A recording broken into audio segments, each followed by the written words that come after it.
How you doing, everybody? So this is Stones. This is the one game that I didn't do a video on yesterday, specifically because it is known to be a direct pull from our current world, if you want to call it that, or the current age, called Go.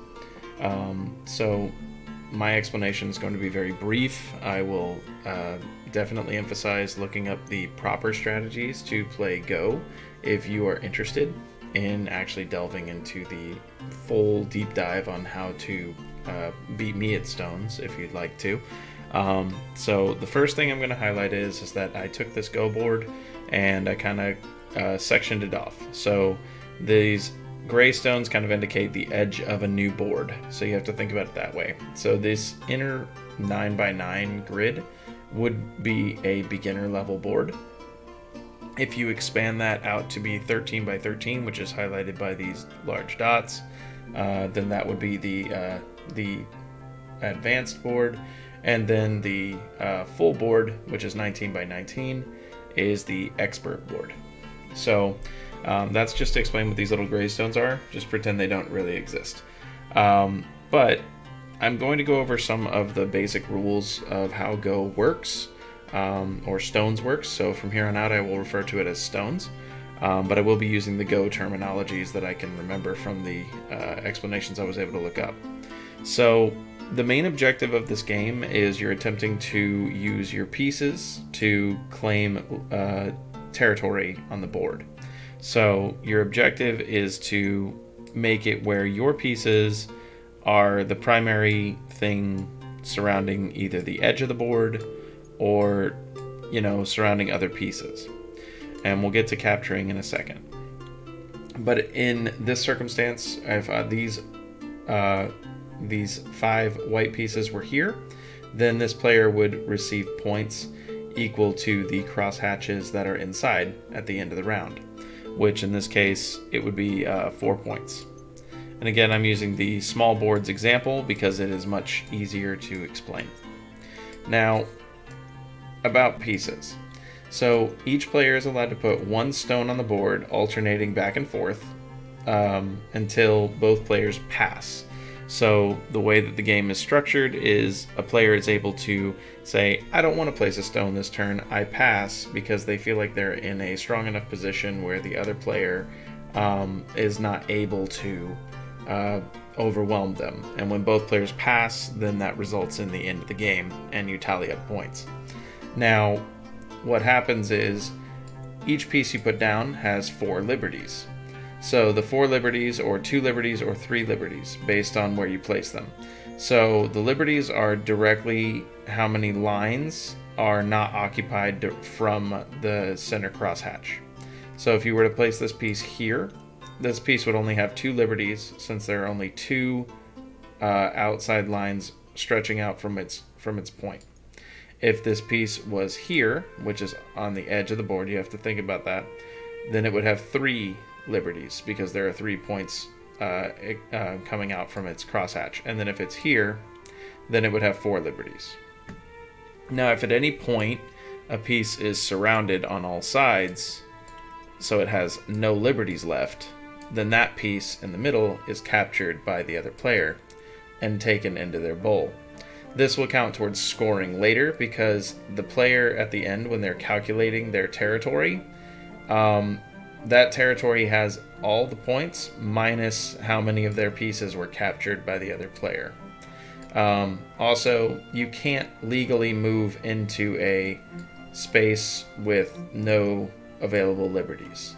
So this move would be illegal. Now, there is a few examples of some more advanced rules, but that is the generic basics of the game.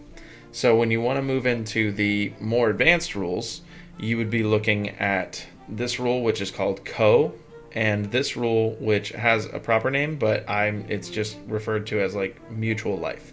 So what that means is that a player moving into this square, this would result in you gaining a point, but then if the other player put a piece here, then it would result in an infinite loop. because you can go back and forth, constantly stealing pieces from the other player. The problem is that the game does not allow you to do that. So the one rule would be you can't repeat the same move over and over until unless something else on the board has changed. So that's an example of something called co, which is you can't play pretty much in these spaces. You don't want to, unless you want to force the other player into a bad situation. So for instance, if you were to play a piece here and the other player went to play a piece anywhere else, then you could secure that territory by putting this piece here, and that becomes yours now. But the opponent is always going to be incentivized to just take your pieces. Either way, to continue, the other rule is, in this situation, with these pieces half surrounding each other, these two spots here they're not available places to play, because if you put a piece here, then you compromise the liberties of your other pieces. So it's like mutually assured destruction. So this becomes a dead area. You can't place pieces here, because if a piece is placed here, then you're willingly putting your other pieces in danger, so you can't do it. So that is a brief explanation of how to play stones. It's by far and away a much more interactive game. You're much better seeing it being played than trying to get a tutorial of it. But I will advise there are much better tutorials for stones /Go on the internet. I am just letting everybody know I have access to a board for this. We can play it if you're interested. And if anybody would like to have a round of stones, then I'm more than willing to at least give it a go. This one is a little more difficult because we do have to keep score, and there's a bunch of other things that you have to factor in, like the fact that we have to play on boards that look a little odd because this does not have a preset board for you to play a 9x9 or a 13x13. However, I'm excited to at least try to sit down and imitate a few of our characters playing stones in the stories. So I hope that this video was at least a little bit helpful, and I apologize for my lack of knowledge of this particular game. It's one of the few ones that I haven't directly played on a repeated basis. So have a good rest of the night, and I will see somebody. I believe we're having an interview for the first time tomorrow. That should be all set up in the works for tomorrow. I will be contacting them this evening or tomorrow morning and getting everything prepared for that. So until then, I appreciate everybody's time, and have a good rest of the night.